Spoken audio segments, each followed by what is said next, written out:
With us now, Dr. Elisa Port. She runs the breast center at Mount Sinai Hospital here in New York. Good morning. Good morning, Nora. You and I have been talking about this. What do you find most interesting about this story?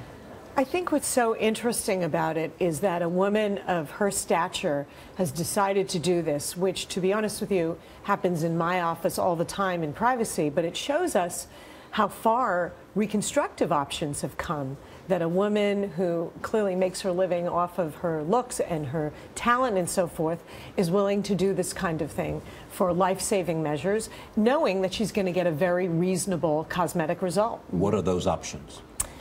The options for BRCA testing, or the options for women who have tested positive for BRCA, actually, it's interesting for her, are not so many. You know, there really is very few options for prevention of breast cancer.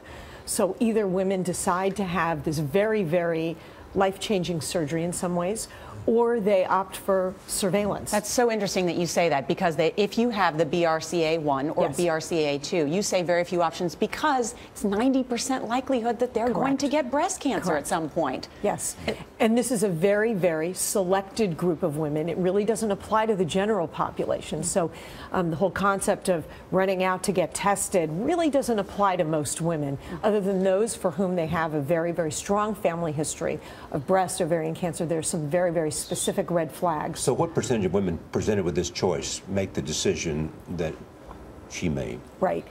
Of women who test positive for BRCA mutations, either one or two, about half, or just under half, choose to undergo the surgery. But remember, life is long, and they may not make that decision right at the time of learning about the mutation. Yes. Go ahead, Dana. Well, I was going to ask you, how much do you think you're going to see an uptick now? Because, as you point out, somewhere between estimates 30 to 50% of women who test positive end up having a prophylactic double mastectomy.